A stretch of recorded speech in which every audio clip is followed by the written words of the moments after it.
Dengarku ini anak muda. Kalau mau kau dapat istri yang baik, dek, perbaiki saja sholatmu. Jangan kau ganggu orang. Jangan mau kau pacaran. Pacaran syar'i. Ini. Baru 2 bulan pacaran, baku panggil papi mami nih. Ketawa kau baru kau semua itu. Alhamdulillah bisa hadir di tempat ini. Banyak masjid di kota Makassar, tapi barusan saya dapat sholat maghrib banyak yang pulang karena tidak dapat tempat. Masya Allah, ramena jamaah di sini di tiap hari begini. Tiap hari bu, balik. Alhamdulillah ya, alhamdulillah bisa datang di masjid ini. Tapi apakah ketika ada di masjid ini setan berhenti menggoda kok? Enggak, masih nagoda kok setan. Gimana caranya setan menggoda? Dia bilang, jangan ku dengar ceramah, jangan ku dengar ceramah, pegang HP-mu, pegang HP-mu, pegang HP-mu. Jadi orang yang pegang HP itu sekarang sesungguhnya dia kena godaan setan. Itu sana. Simpan mi HP ta ibu. Ibu pegang HP selama saya ceramah, saya doakan suaminya kawin lagi. Simpan saya dulu itu HP ta ibu deh sibuk nah. Jangan maki merekam ibu, jangan maki merekam. Ini ada hak kamera saya bawakan ki. Gambarnya bagus, suaranya jernih. Kalau kita rekam pasti tidak jelas. Dah? Simpan mi dulu HP ta ibu di, simpan mi di. Bisa?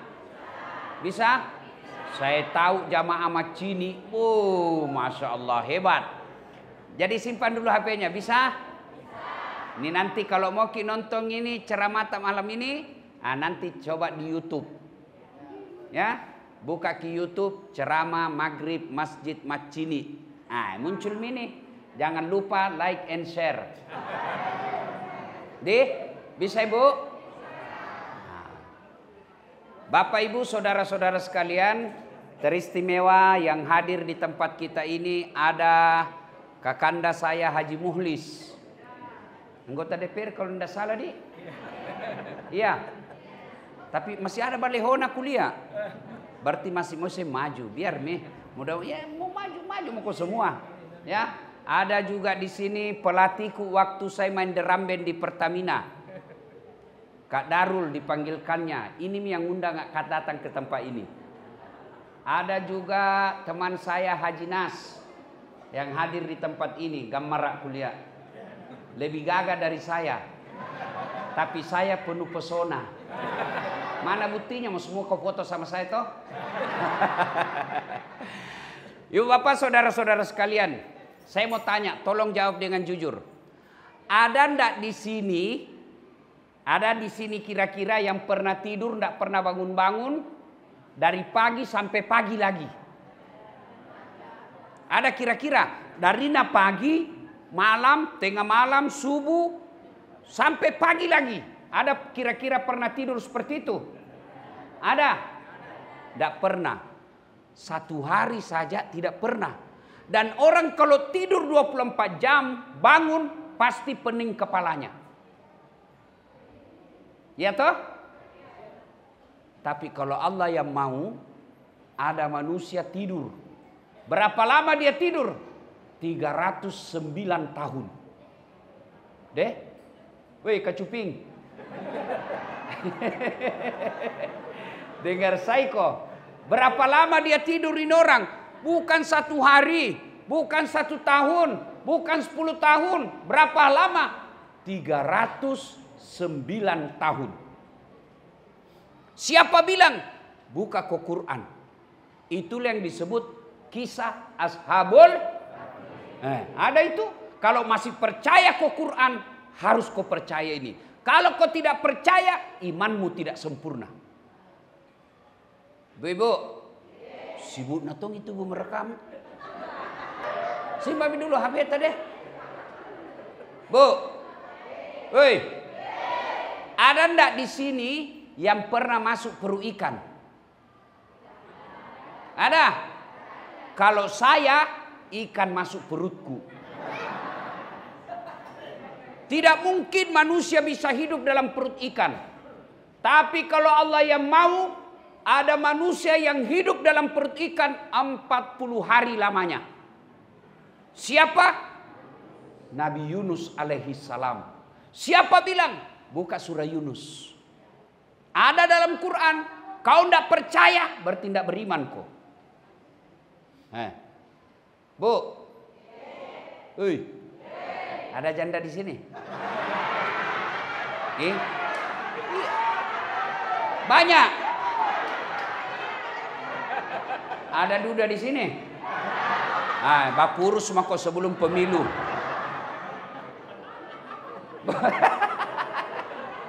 Bukan saya, tidak mungkin saya takut asam istriku.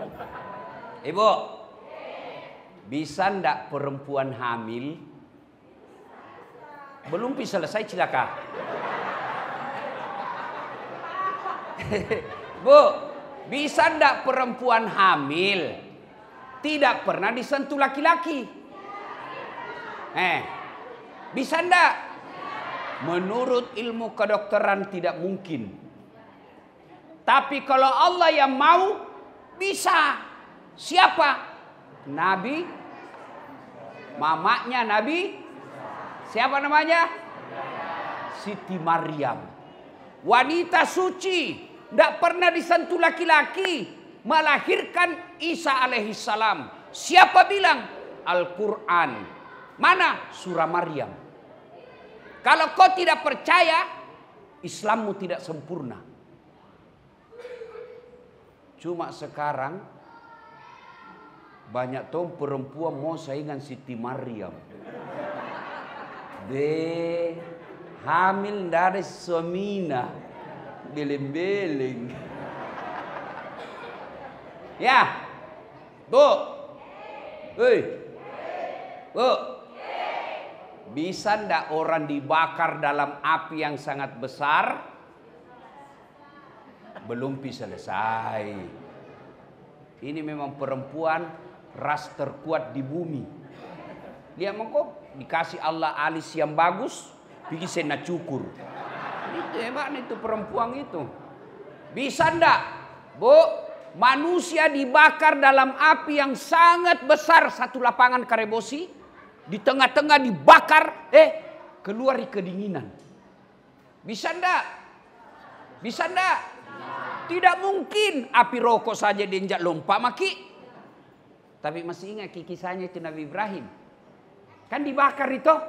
Dibakar dalam api yang sangat besar. Menyala-nyala. Datang burung pipit. Dia bawa air dalam paru. Tahu paru? Bahasa Parisnya papito. Paris itu pare-pare dan sekitarnya. Dalam parunya ada air nabawa. Tujuannya apa? Dia mau padamkan api yang membakar Ibrahim satu lapangan. Paru dalam air kira-kira setengah sendok lah itu. Dia datang terbang, dia mau kasih padam itu api satu lapangan. Datang buser. Cicak. Nah bilang itu cicak. Dede, mana bisa padam itu dari api air yang ada di paruhmu? Mana bisa padam itu api? Tidak mungkin. Kalau pemadam kebakaran yang bawa mobil tangki, bisa jadi ini air setengah sendok, kasih padam satu lapangan. Tidak mungkin padam. Apa Nabi bilang burung pipit? Cicak, saya hanya mau datang. Bukan untuk padamkan api. Itu urusan Allah. Yang saya mau, Allah tahu saya bersama Ibrahim. Begitu juga pilpres ini. Haji Mulis, Allah tanya kau nanti kenapa kau di sini. Bapak-bapak Haji Nas ditanya nanti kenapa kau pilih itu. Kalau kau pilih hanya karena nak kasih kau uang 300, siap-siap kau di blender. Tahu di blender ibu? Itu blender bu lebih sadis dari linggis, lebih sadis dari bor. Kalau bor masih ada ndak kena. Tapi kalau blender, patah putar. Di blender kau nanti kalau kau pilih orang hanya karena nasar kau 300. Ibu, anak muda, kalau dikasih kau 300.000 kau terima, kaya kau? Kaya kau? Tidak. Ibu-ibu, kalau kau tolak 300.000, miskin kau? Miskin kau? Tidak akan kaya dan tidak akan miskin. Tapi yang pasti, kalau kau pilih karena kau disogok, api neraka yang bisa cuci perutmu, kata Nabi. Apalagi bahayanya, yang akan terpilih pemimpin yang tidak nak urus kau. Kenapa? Nabi bilang, lepa mau kau kubayar, apalagi. Maka biarkanlah kita miskin, tapi orang tidak bisa beli suara kita. Biarkanlah kita rumah kontrak-kontrak, tapi orang tidak akan bisa bayar kita punya suara. Itu namanya punya harga diri. Ya, bisa ibu? Perjelas dulu. Bisa? Ngapa na 12J? Bisa pak? Bisa. Ya Allah, dengarlah janji hambamu. Kalau ada yang terima serangan fajar, buat hidupnya sengsara dunia akhirat. Apa ini? Gapa mi? Hah? Hei, nasami. Nah, bu, dibakar Ibrahim justru keluar kedinginan. Tidak masuk akal. Kalau Allah yang mau, tidak ada yang tidak masuk akal. Banyak lagi kisah-kisah yang Allah jelaskan dalam Quran. Tapi kalau Allah berkehendak, nah bantu kok. Yang paling dekat dengan kita umat Islam, kisahnya Rasulullah Muhammad SAW dikejar oleh Abu Jahal dan para pasukannya. Nabi bersembunyi dalam gua Zur. Gua Zur itu pendek. Kalau orang ngintip, pasti kelihatan orang di dalam. Dan didapat oleh Abu Jahal dan para tentaranya.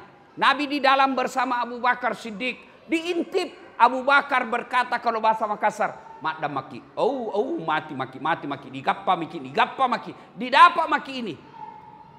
Tapi apa kata Nabi? Abu Bakar, la tahzan, innallaha ma'ana. Abu Bakar, jangan kau cemas, jangan kau takut, Allah bersama kita. Lalu apa yang terjadi? Allah turunkan pertolongannya. Yang Allah turunkan bukan burung ababil bawa batu seperti Abraha dihancurkan. Yang Allah turunkan bukan para malaikat. Yang Allah turunkan bukan air seperti menghancurkannya Fir'aun. Apa yang Allah turunkan? Allah cuma turunkan laba-laba. Tahu ki laba-laba ibu?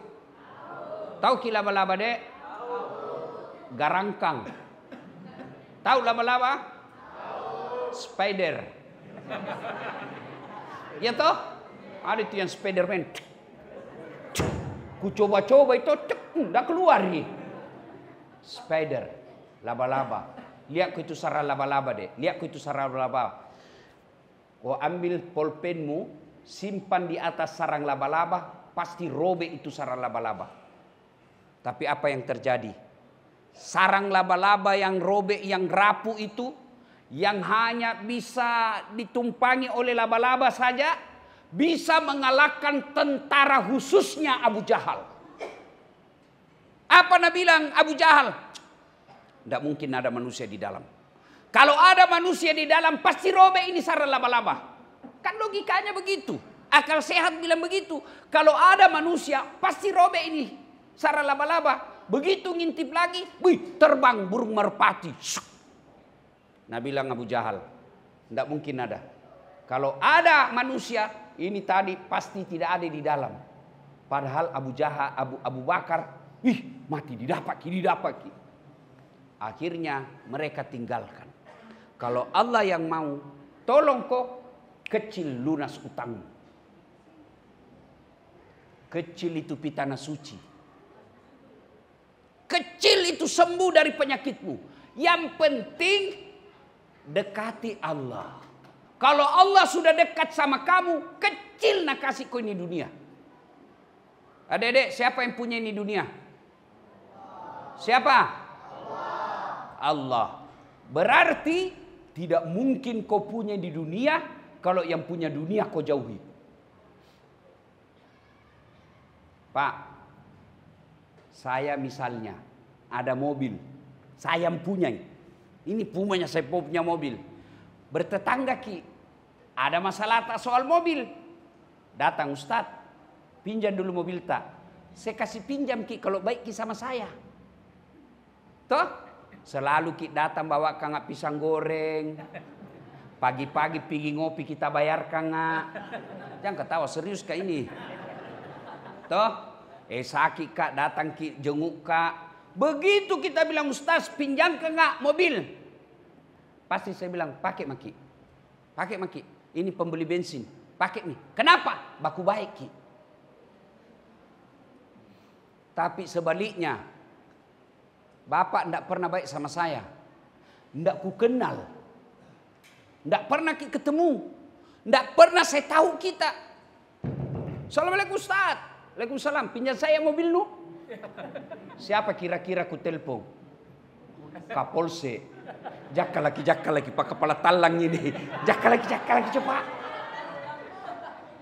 Nah, begitu juga dunia ini. Yang punya Allah tidak mungkin nak kasih kau dunia kalau jauh kau dari Allah. Allah didekati bukan dengan berpikir. Allah didekati bukan dengan bertasawuf.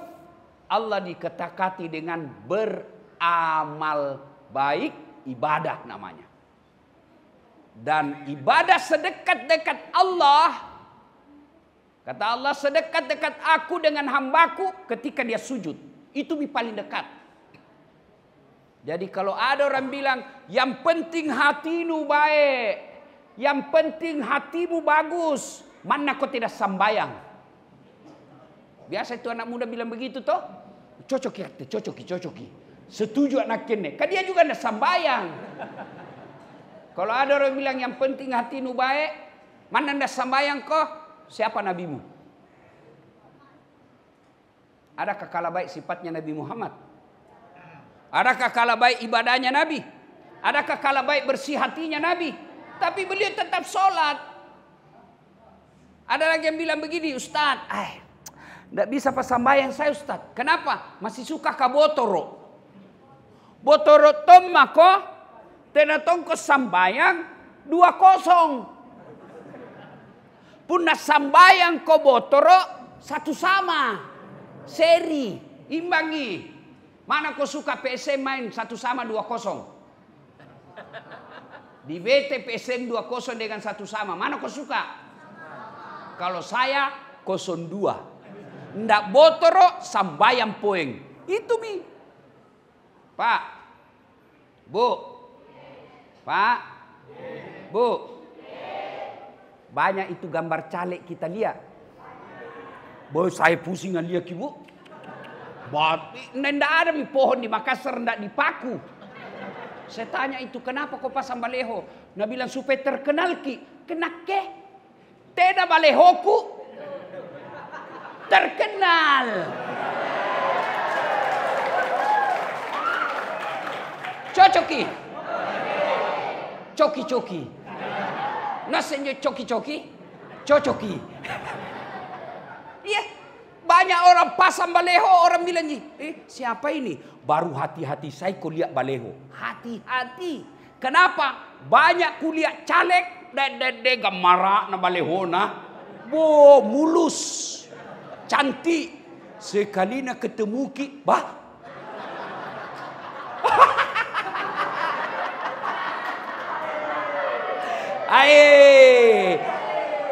balehonya saja pabote. Jadi kau lihat mi balehonya saja natipu kau. Betul baru nu pilih ji.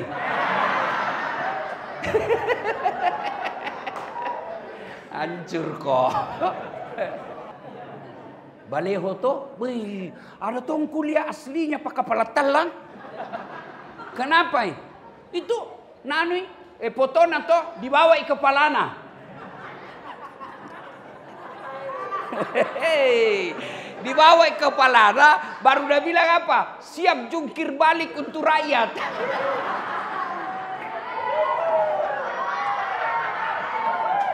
Pelan-pelan kok gondrong.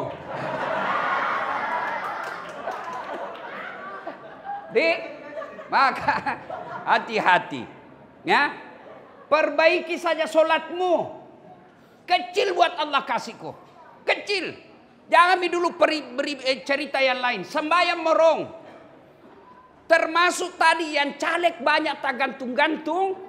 Kalau kau mau selamat, kalau ndak nak bantu kau, minimal nanti di akhirat ditanya kau, gampang kau jawab. Kenapa kau pilih? Selalu kulihat di masjid. Ternyata dia pakai kepala talang, bukan urusanmu. Berarti dia yang menjadi khianat. Jadi kalau mau kau lihat caleg yang baik, lihat yang datang di masjid malam ini.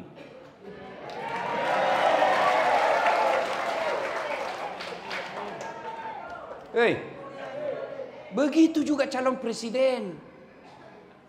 Jangan sampai kau nanti orang jadi presiden, kamu nanti susah di akhirat. Ditanya itu nanti, tidak percaya kok, motere ko sinampe, pulang kok nanti, buka kok Al-Quran, surah Al-Baqarah, ayat 166, 167. Di situ ditanya orang-orang yang mengikuti pemimpin. Kenapa kau pilih dia? Waktu dia sudah gelisah, di neraka ini ceritanya, di Batapasami, pergi cari itu pemimpinnya, sudah coblos. Dia bilang, bantu ki kodong, kau masih bantu. Apa nak bilang yang kau coblos? Nak bilang nak lagi pandra. Buka kau itu Al-Baqarah, buka mako. Baru apa nak bilang tadi yang mencoblos? Ya Allah, keluarkan kami dari asap neraka ini. Al-Baqarah 167 terakhirnya. Apa nak bilang Tuhan? Tidak mungkin saya keluarkan kau dalam api neraka. Artinya, gara-gara kau coblos karena uang 300.000. Abadi kau dalam neraka, tenani pasulukku. Hati-hati Pak, ini sangat penting. Jangan lagi kita di Indonesia selalu dibilang jangan bawa-bawa politik dalam hidupmu. Tidak boleh. Kita orang Islam harus paham politik. Kalau kau tidak paham politik, nah politiki kau orang. Kita berpolitik bukan memilih pemimpin orang baik. Tapi paling tidak kita berupaya menghalangi orang jahat jadi pemimpin. Itu saja kau lakukan. Soal kau sudah coblos dan kau yakin orang baik, tawakal ilallah. Ternyata dia tipu kita. Dia berkhianat, bukan urusan tak. Ya? Pak. Bu. Hei. Ada punya anak gadis? Ada. Mau menikah? Mama yang mau. Pak, dengar. Kalau mau calon mantu yang baik, lihat solatnya meskipun pekerjaannya tidak hebat. Lihat solatnya meskipun dia status sosialnya tidak kaya. Kalau dia baik solatnya, tidak nak kasih susah kok. Tapi kalau dia kaya tidak pernah solat, nah hitung terus hartamu bagaimana dia bisa ambil. Banyak itu yang kita lihat toh. Akhirnya apa? Anak mantunya habisi uangnya, mertuanya. Gara-gara apa? Tidak sholat itu menantunya. Mau apa? Daripada dia jelek, tidak sembayang, tidak ada sikolana, lebih baik gagah, baik sholatnya, banyak kerjanya. Itu yang paling bagus. Iya. Hei, dengarku ini anak muda. Kalau mau kau dapat istri yang baik, dek, perbaiki saja sholatmu. Jangan kau ganggu orang. Jangan mau kau pacaran. Pacaran syar'i. Ini. Baru 2 bulan pacaran, baku panggil papi mami nih. Ketawa kau baru kau semua itu. Sampai jam berapa ini kah?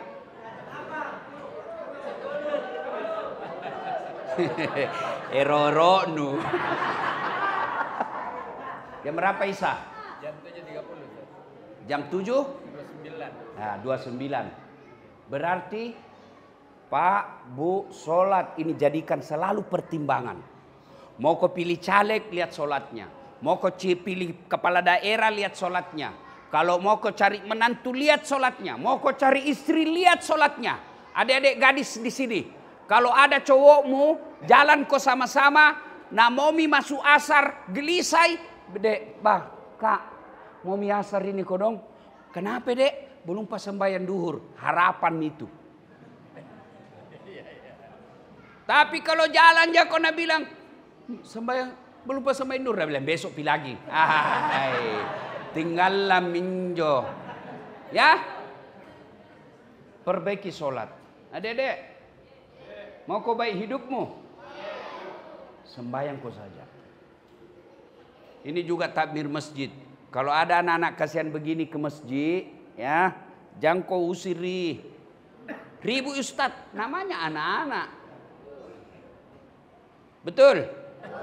Berarti kaum semua itu yang ribu. Ya, bagaimana ndak ribu anak-anak? Bapak ndak datang.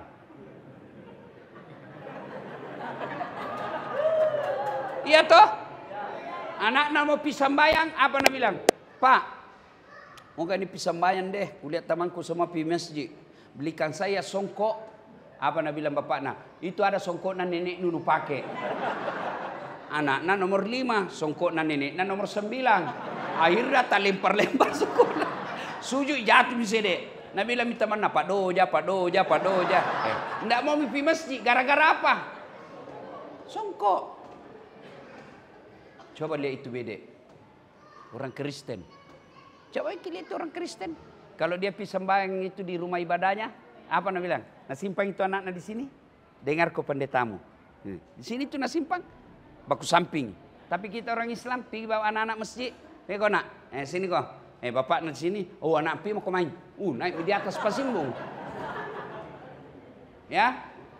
Nah ibu bapak saudara-saudara sekalian. Ini sholat paling penting. Kalau dalam kehidupan sehari-hari ada orang baik sifatnya tapi tidak sholat, jangan kau percaya. Pasti itu pencitraan. Pasti pencitraan. Tuhannya saja nak tipu. Ya. Kenapa penting ini sholat? Karena sholat ini puncak pengabdian kepada Allah. Puncak penghambaan kepada Allah. Artinya apa? Ketika kau sholat tidak ada kegiatanmu yang lain kecuali kau hamba. Coba lihat. Kalau puasa, boleh enggak sambil nonton nunggu buka puasa? Boleh enggak?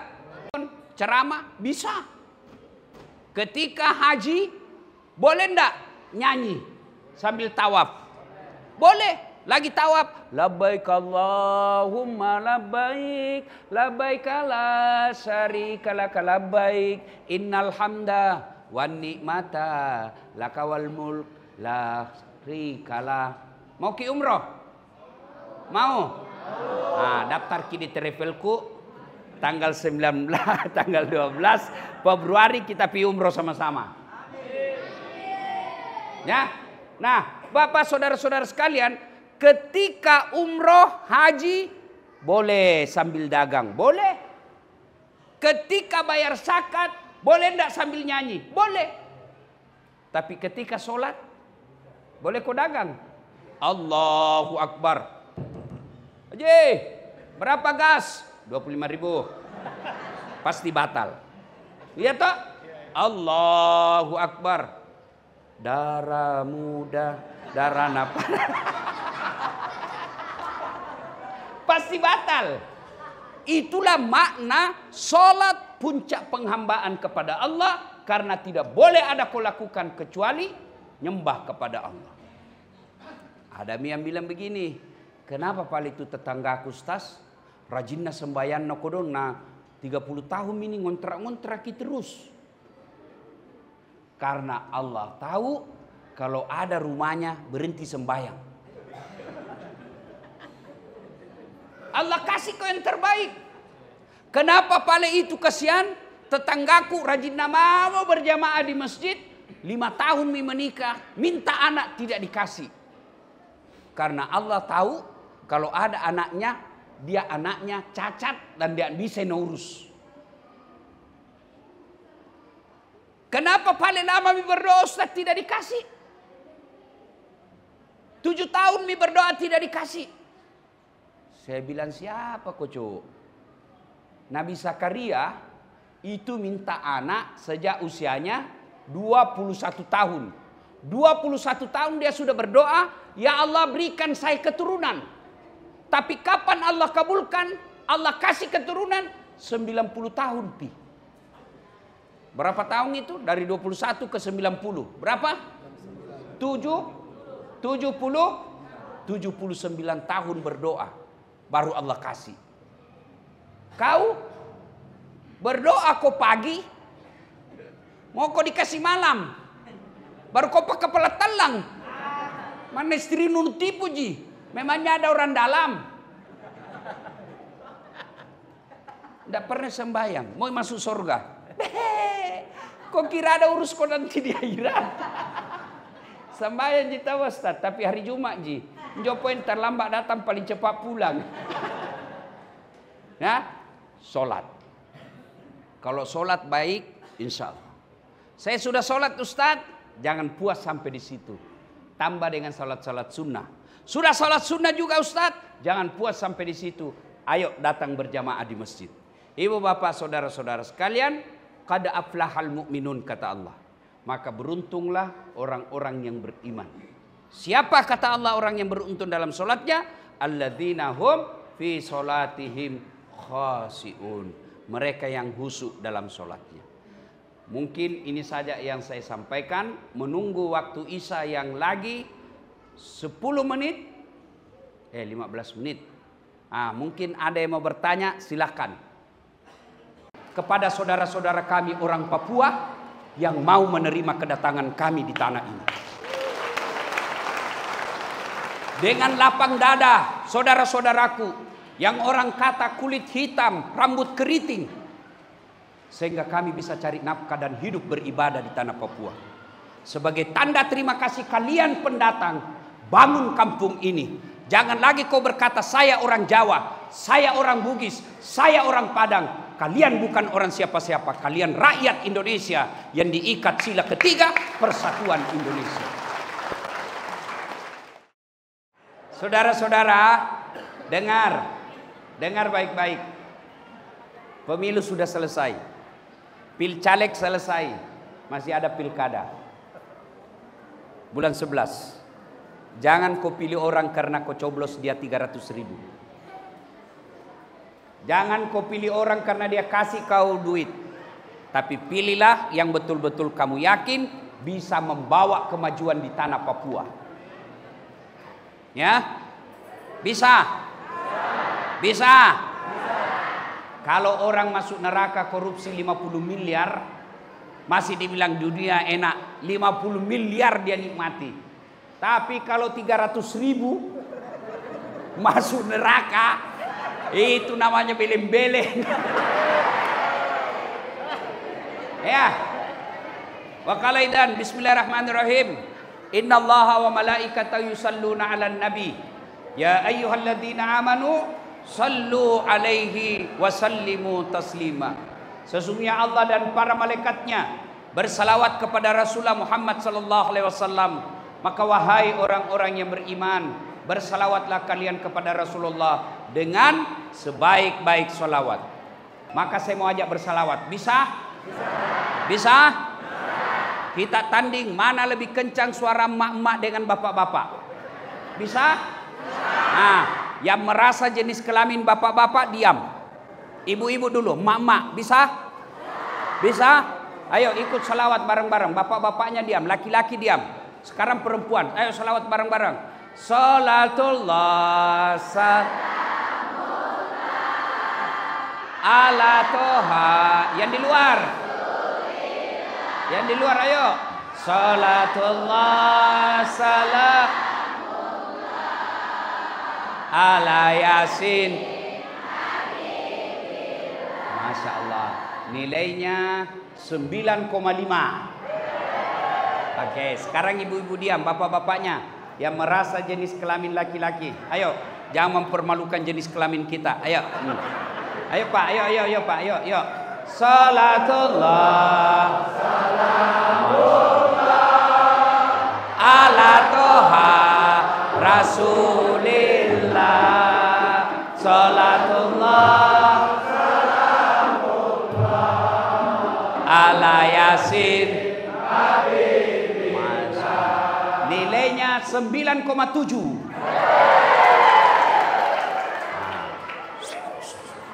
Bapak Ibu diam, kita dengar di depan. Ini pangkat AKBP Kombes. Kita dengar pandai ndak dia bersalawat. Ayo Pak Wakil, kita salawat bareng-bareng. Ayo Pak, yuk Pak Tentara. Yang kau diam, lihat ini bosmu. Ya. Salatullah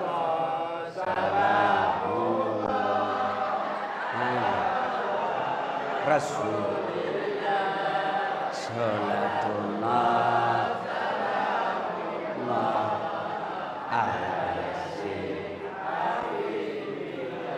nilainya berapa ya? 9,9. Ya, Pak Polisi yang undang saya, Bu. Ayo kita selawat bareng-bareng. Ibu, bapak, adik kecil, polisi, tentara, semua yang ada di sini, ayo bareng-bareng semuanya kita satukan salawat.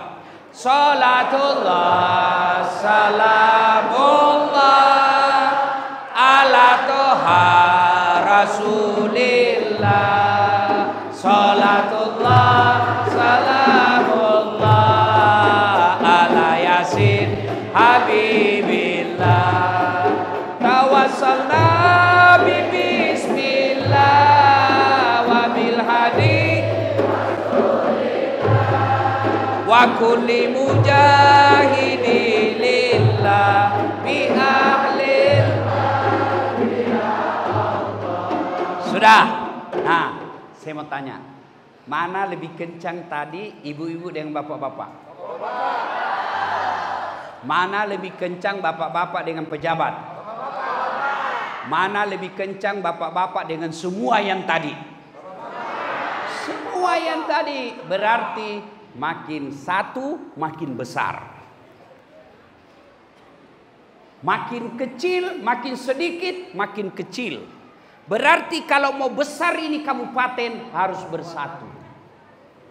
Tidak lihat Jawanya, tidak lihat Bugisnya, tidak lihat Papuanya. Kita adalah warga Republik Indonesia.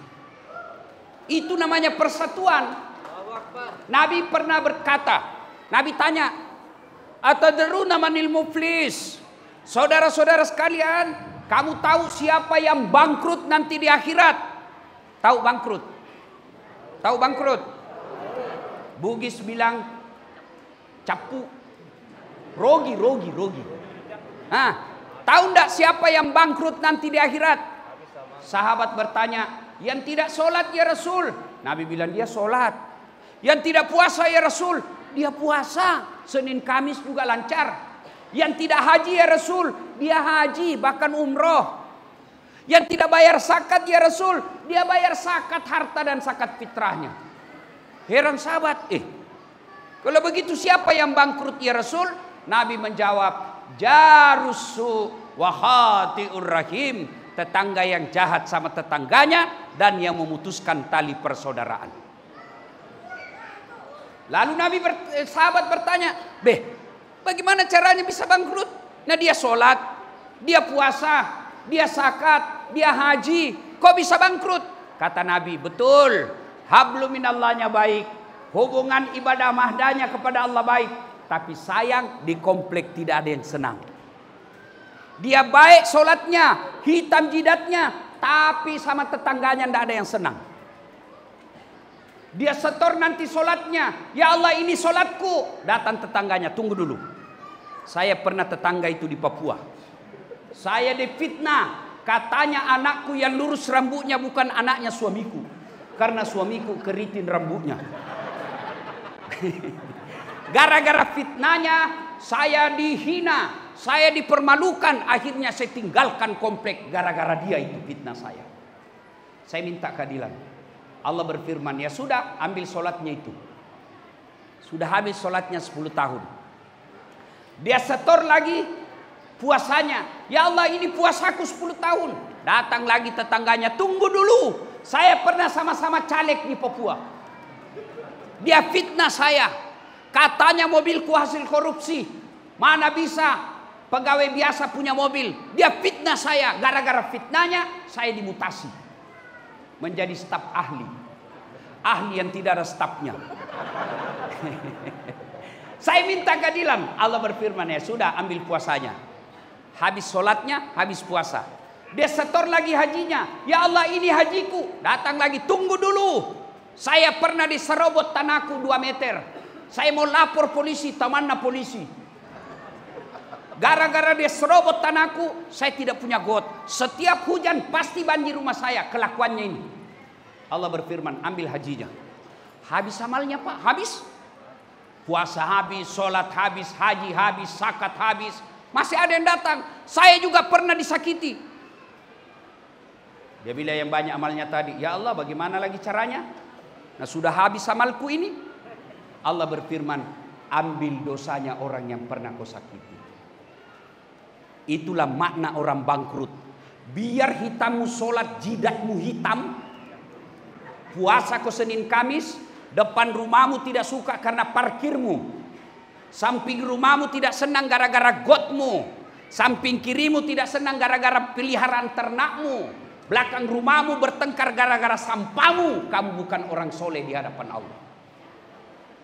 Itulah sebabnya Allah selalu sampaikan setiap Jumat, wa'tasimu bihablillahi jami'an wa la tafarraqu. Berpegang teguhlah engkau kepada tali persaudaraan agama Allah, jangan kau bercerai-berai. Apa yang membuat orang bercerai-berai?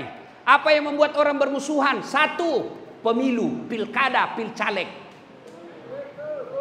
Orang mau jadi presiden, kalian bertengkar. Orang mau jadi bupati, kalian baku musuh. Orang mau jadi anggota DPR, kalian baku hantam. Bodoh namanya itu. Bos, Bu, hei Bu, masih ingat pemilu 2019? Masih ingat? Masih ingat? Siapa yang bertanding? Bapak Jokowi dengan Bapak Prabowo. Siapa yang menang? Bapak Jokowi. Siapa menterinya? Prabowo. Sekarang malah makin akrab. 2009. Satu paket. Kalian sekarang masih baku musuh. Apa namanya kalau bukan beleng-beleng? Iya toh? Sebelum pencoblosan kemarin, Bapak Ketua Partai Nasdem dengan siapa itu? Sekarang baku lampul. Maka jangan kalian baper. Jangan kalian bermusuhan gara-gara politik. Politik ini pesta. Tiap 5 tahun kita lakukan. Silahkan pilih jagoanmu. Jangan kau hina orang. Orang pilih partai bukan karena suku. Bukan karena ras. Pilih mako yang kau suka. Tapi jangan kau hina orang. Coba lihat, apalagi janji-janji politik. Hai, kecewa Bapak. Maka politik jalan, pilkada jalan, pilgub jalan, tapi jangan bermusuhan. Politik jangan bermusuhan. Lihat itu, kita lihat, baku lawan sama-sama tim sukses. Wajar mereka ribut sama tim sukses. Kenapa? Dia mau jadi menteri. Dia mau dapat proyek. Tapi kalian mau dapat apa? Jangan ketawa, saya serius ini. Maka jangan bertengkar gara-gara politik. Yang kedua, yang bisa bermusuhan orang, apalagi fitnah, sakwa sangka, gibah. Ibu-ibu, ini penyakit Pak Gosip. Nah itu ibu-ibu kalau pengajian begini masih gosip itu. Dia duduk-duduk, tidak ada gosip orang Pak, tapi mukanya miring. Orang baru masuk dilihat-lihati. Dia tidak gosip tapi mulutnya dong. Apa?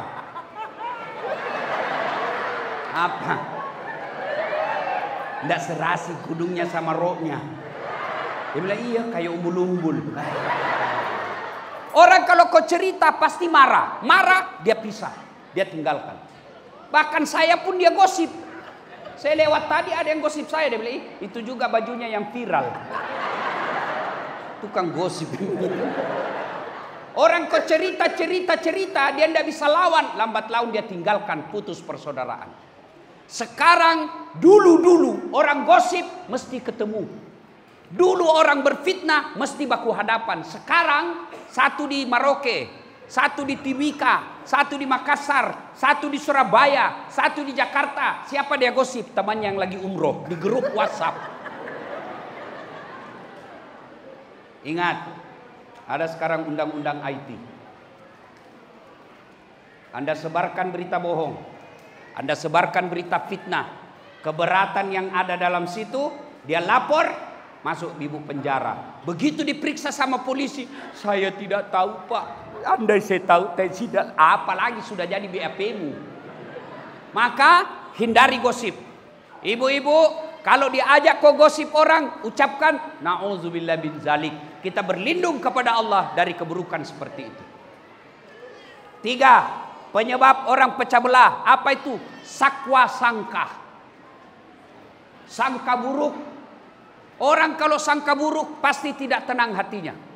Orang kalau sangka buruk, jangankan sebuah kabupaten, dalam satu rumah saja tidak akan akur kalau dia sangka buruk kepada suaminya atau sangka buruk kepada istrinya. Ini ada cerita, wallahu alam benar atau tidak. 5 tahun sudah berkeluarga, tidak punya anak. Akhirnya di tahun ke-6, dia datang ke dokter ahli kandungan. Periksa istrinya. Tek. Kata dokter, Bu, alhamdulillah ibu sudah terlambat 2 bulan.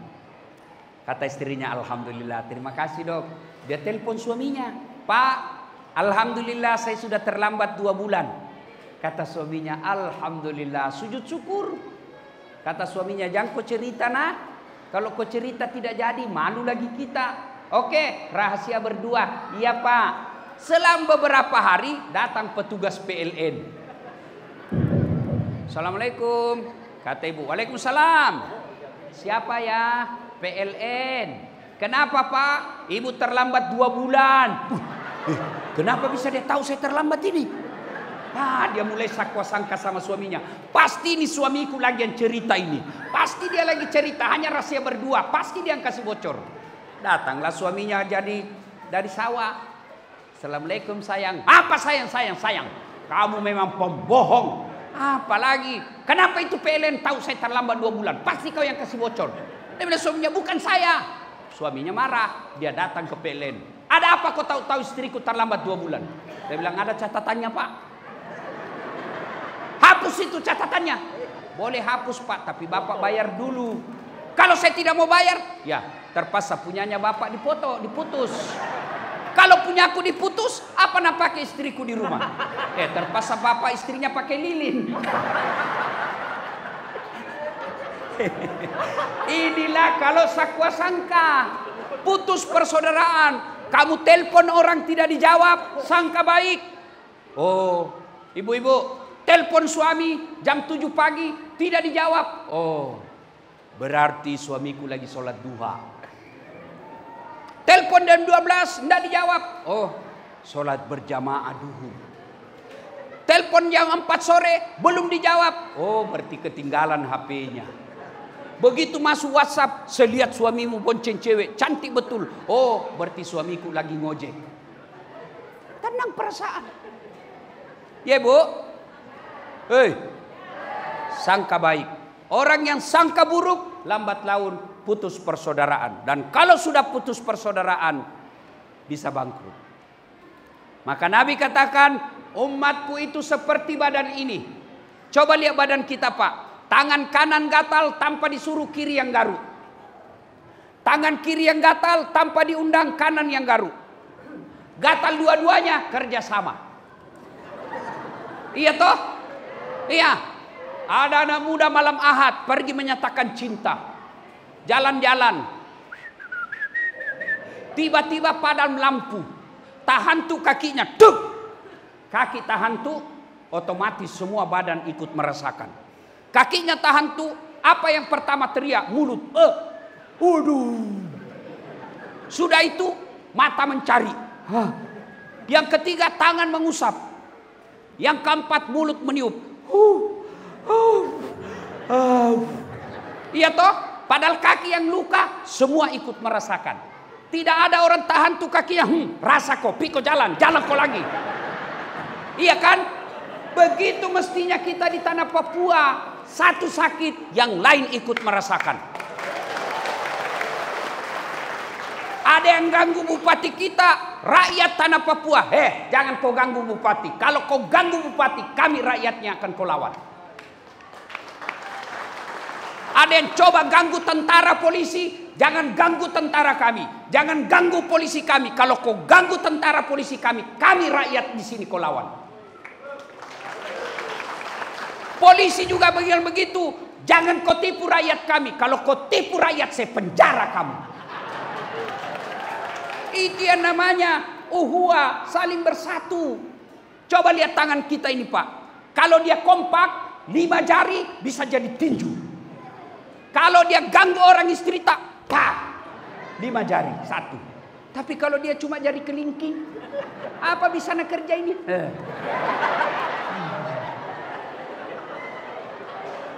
Maka saudara-saudara sekalian, kabupaten ini, tanah Papua ini bisa jaya, bisa seperti Jawa, bisa seperti Sumatera kalau rakyatnya bersatu.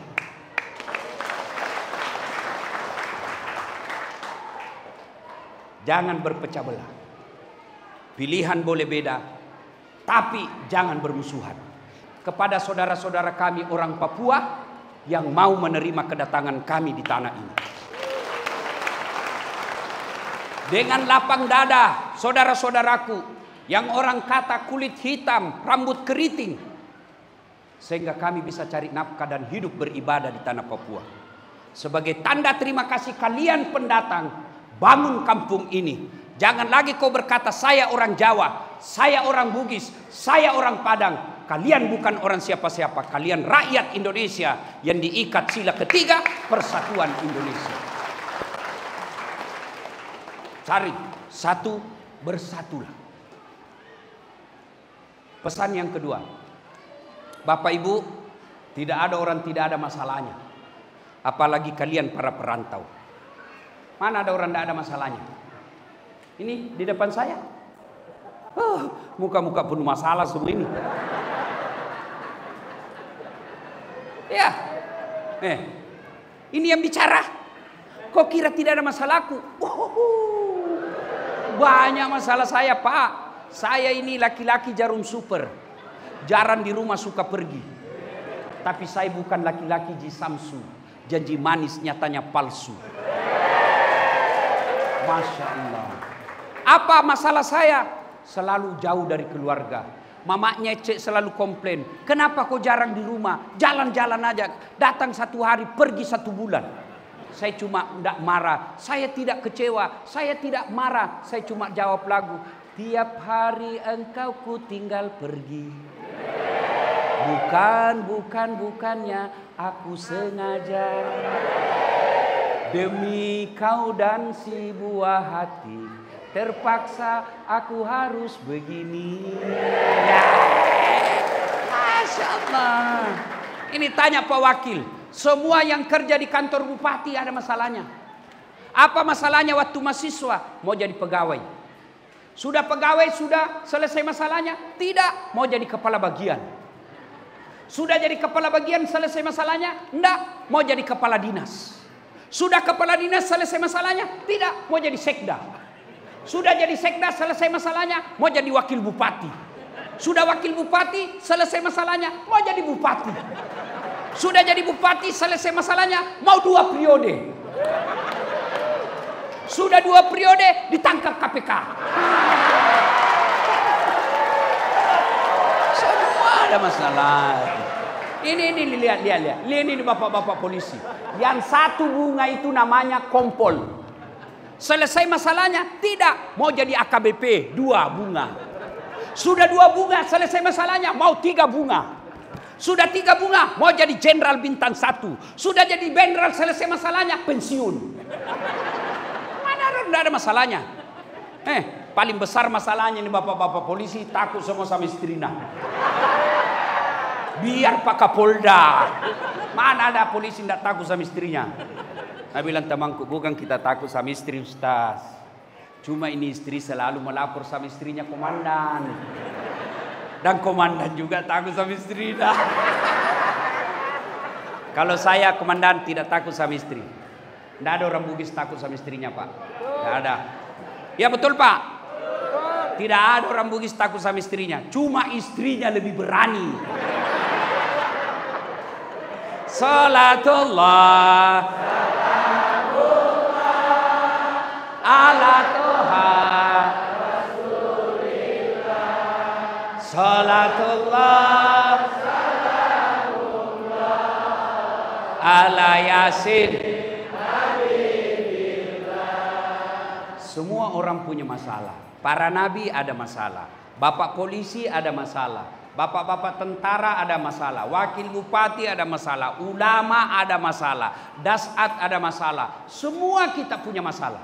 Istri cantik, bapak pikir bukan masalah? Istri cantik nagoda orang istri tak masalah. Apalagi kalau suaminya jelek, tambah masalah lagi. Berarti bagus kalau istri jelek. Istri jelek dihina orang, masalah. Kita lagi yang malu jalan sama dia. Duluan aja dek, nanti kita ketemu di gedung. Sampai di gedung dia bilang istrinya, "Mana kau bang?" "Nggak jadi dek, mencerai saya." Istri cantik masalah, istri jelek masalah. Semua orang masalah. Ada orang belum menikah sudah punya rumah, tapi apa masalahnya? Nggak ada anaknya. Ada orang sudah 2 anaknya menikah. Ada masalahnya. Apa masalahnya? Tidak ada rumahnya. Ada orang punya rumah, punya anak. Apa tidak ada? Ada masalahnya. Apa? Suaminya selingkuh. Semua orang punya masalah Pak. Maka Allah sampaikan, Pak tentara, Bapak polisi, ASN, rakyat, ada masalahmu? Allah tidak bilang kau dokter dulu. Ada masalahmu? Kau jadi anggota DPR dulu, tidak. Ada masalahmu? Kau jenderal dulu. Ada masalahmu? Kau kapolsek dulu, tidak. Allah cuma minta 2. Ista'inu bisobri wassalah. Sabar. Saudara-saudara, adik-adikku bapak polisi, sudah lama tugas di sini, jauh dari keluarga. Rasanya mau pergi kembali, tapi apa boleh buat, SK belum keluar. Sabar. Tidak ada mikale itu sabar. Adik-adik polisi, komandan selalu marah-marah. Sabar. Kenapa? Namanya kau anak buah. Masa kau mau marah sama Kapolres? Tidak mungkin. Ustaz, istriku jelek. Sabar. Itu nasibmu. Kenapa? Karena kalau dia cantik, dia malu jalan sama kamu. Kenapa? Karena kau juga jelek. Iya toh? Coba kalau ilmu sabar dipakai, aman. Sudah lama, sabar, sabar. Sabar itu alladzi idza asabatum musibah qalu inna lillahi wa inna ilaihi raji'un.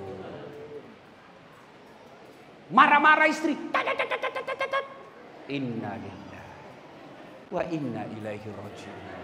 Tapi jangan kau kasih dengar. Innalillahi. Oh, tambah marah dia. Tapi gimana caranya? Kau balik kanan, bersembunyi di dinding, usap. Innalillahi wa inna ilaihi raji'un. Tenang. Coba amalkan itu.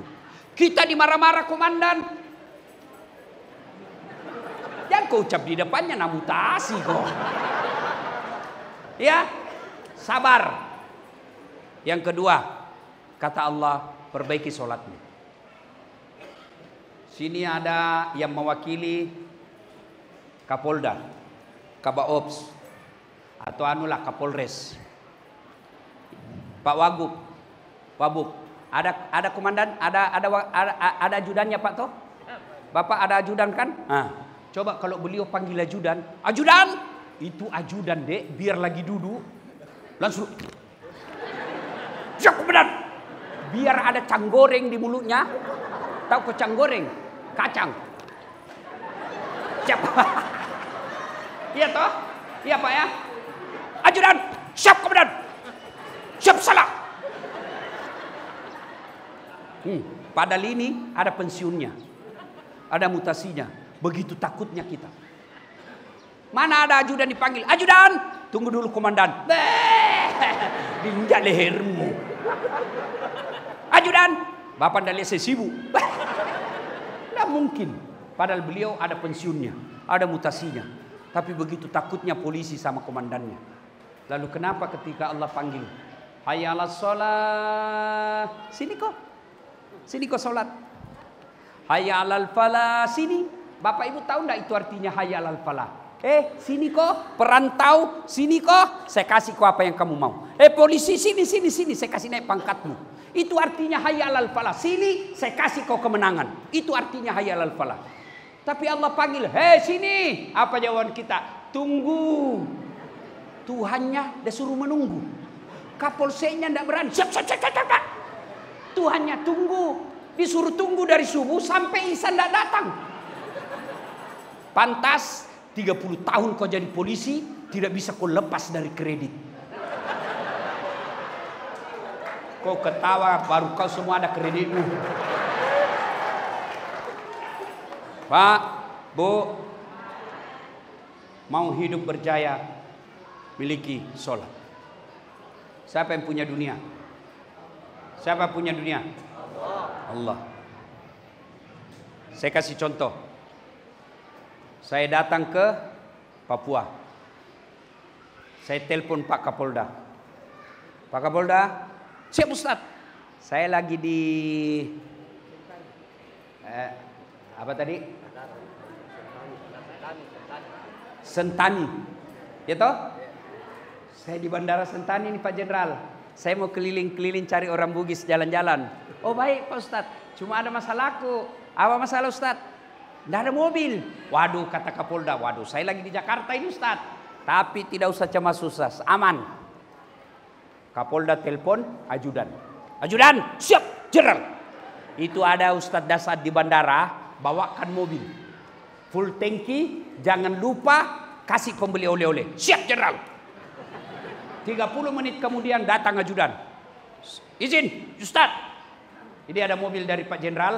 Silakan pakai selama di Papua. Ini ada pembeli oleh-oleh. Selesai urusanku soal mobil. Kenapa? Saya akrab sama yang punya mobil. Iya toh? Masuk akal? Masuk akal? Nj? Ada juga dari Sulawesi. Tidak kenal sama Pak Kapolda. Tidak pernah ketemu. Tidak pernah dengar nama. Datang. Assalamualaikum Pak Kapolda. Boleh pinjam mobilnya? Tidak dikenal ini. Siapa ditelepon Kapolda? Siapa? Kapolres. Tangkap. Itu tukang tipu. Tangkap dia. Begitu juga dalam hidup ini. Kamu tidak pernah sholat. Sholatmu hanya hari Jumat. Paling terlambat datang, paling cepat pulang. Orang khotbah kau tidur. Tiba-tiba ada masalah. Ya Allah saya capek hidup ini ya Allah. Capek sudah saya hidup di tempat ini ya Allah. Allah berfirman, malaikat karena sudah capek hidup cabut nyawanya. Maka sholat. Kecil buat Allah kasih kau. Adik-adikku para polisi. Kecil buat Allah kasih kau apa yang kamu mau. Apa susahnya? Yang tidak ada jalannya saja Allah kasih. Mana bisa perempuan hamil tidak ada suaminya. Tapi kalau Allah mau, jadi Siti Maryam. Tidak ada pernah disentuh laki-laki hamil. Mana bisa manusia dibakar bisa hidup. Bisa kalau Allah mau. Ibrahim alaihissalam. Mana bisa manusia hidup dalam perut ikan. Bisa kalau Nabi Yunus. Itu tidak masuk akal. Yang tidak masuk akal saja Allah bantu jadi kalau Allah mau. Apalagi yang ada jalannya. Ada polisi. Ada jalannya jadi kapolsek. Kenapa? Kamu polisi. Ada polisi yang kompol, ada jalannya kamu AKBP jadi Kapolres. Kenapa? Kamu polisi. Yang tidak ada jalannya Dasat Latif jadi Kapolda. Tidak ada jalannya itu. Tapi kalau ada polisi, mau jadi Kapolsek, mau jadi Dansat, mau jadi apa saja, memang itu jalannya. Maka Allah cuma minta sabar kau. Ku parkir kau dulu di Papua 2 tahun, nanti saya angkat kau jadi Kapolres. Sabar kau. Nanti ada waktunya. Sudah itu sholat. Kalau sholatmu baik, kecil buat Allah kasih apa yang kamu mau. Saya sholat Ustaz. Betul kau sholat tapi tidak ikhlas. Hayya 'alas sholat. Asar lagi. Tidak ikhlas. Saya sholat Ustaz, betul kau sholat, tapi main-main. Sholat kayak tidak serius sekali. Allah.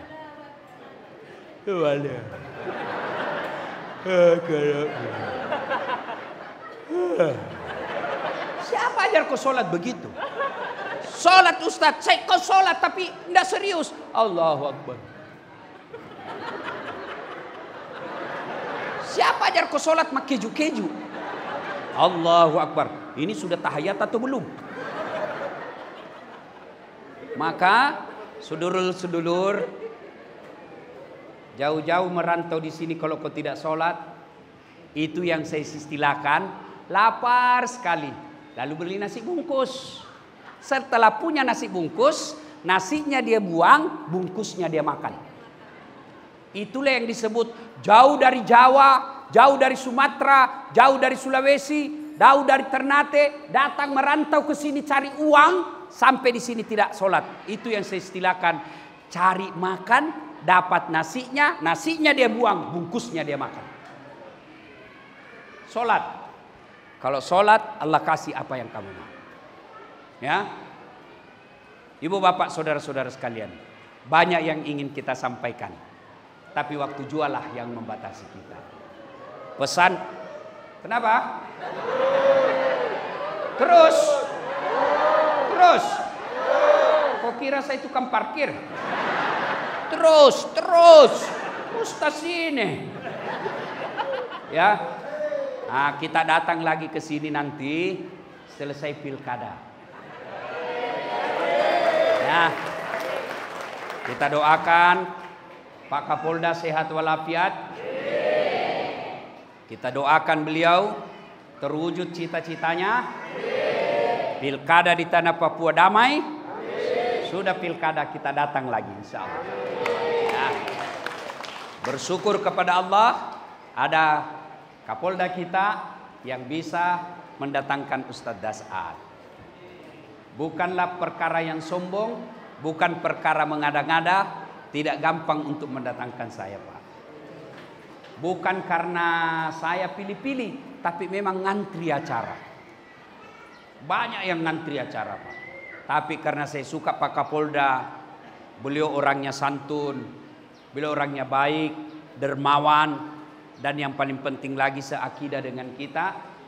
Kapolda tidak mungkin dibantu kasih uang. Apa sumbangannya Kapolda?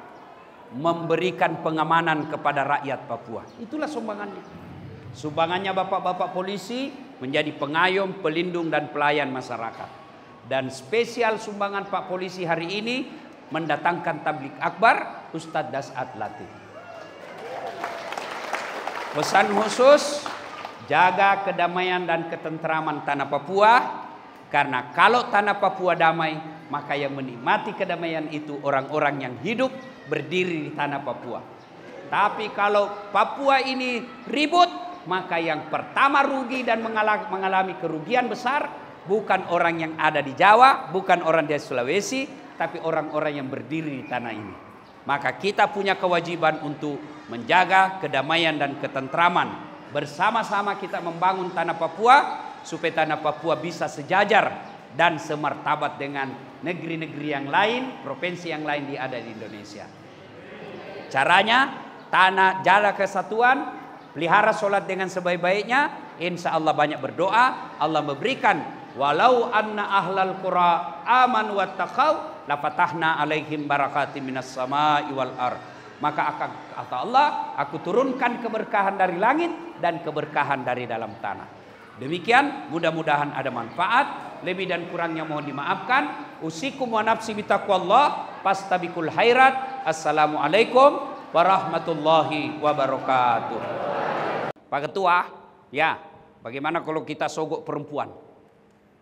Kata Ketua Sidang, bukan pejabat Indonesia. Kasih perempuan hilang imannya.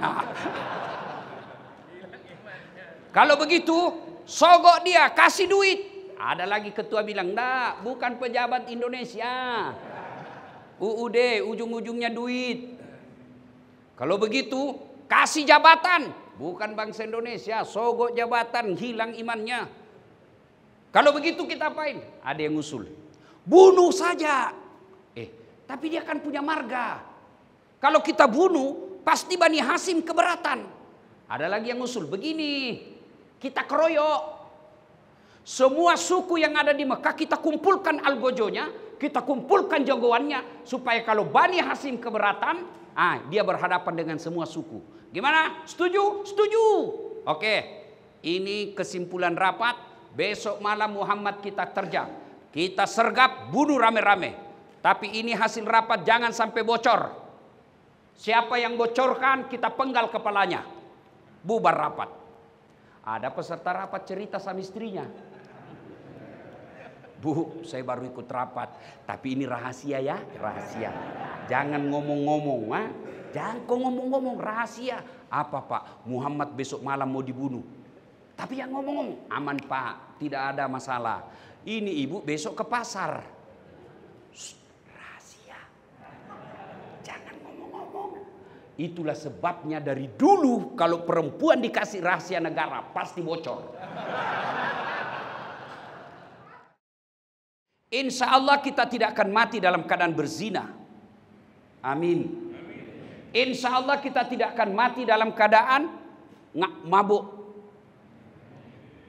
Tapi yang bisa membuat kita mati kafir, hubbi aklil haram, suka memakan barang haram. Allah sayang bapak-bapak sehingga Allah masukkan ke tempat ini. Kenapa? Karena kalau bapak di luar terus masih makan barang haram. Ini saya dengar tadi sambutan luar biasa, bisa bikin negara orang di sini, Pak. Ada polisinya, ada tentaranya, ada gubernurnya, ada menterinya, ada bagian penerbangnya. Lengkap Pak. Bukan berarti Allah murka kepada bapak-bapak. Tapi karena justru sayangnya. Sehingga parkir kok dulu sini Setia Novanto.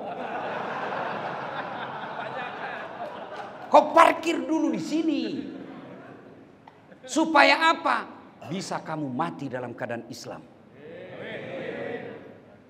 Maka Allah cinta. Masukkan ke sini supaya kau tidak terkontaminasi dengan barang haram. Itulah makna wala tamutunna illa wa antum muslimun. Jangan kamu mati kecuali dalam keadaan beragama Islam. Wa qala idzan bismillahirrahmanirrahim. Ya ayyuhalladzina amanu dukhulu fis silmi kaffatan wa la tattabi'u khutuwatis syaitan innahu lakum adu mubin. Wahai orang-orang yang beriman, masuklah engkau ke dalam Islam secara sempurna. Bukan Islam pencitraan, bukan Islam gimik-gimik, bukan Islam pilkada, bukan Islam pilpres. Itu biasa kan kalau politisi mau dipilih, Masya Allah, penampilannya kalah ustadz. Pakai peci, serban, pakai gamis, keluar masuk masjid, bagi-bagi sembako. Begitu terpilih, hilang lagi. Jangan Islam seperti itu kata Allah. Andai saja Islamnya Bapak benar, bukan Islam gimik-gimik, saya yakin Bapak tidak ada di sini.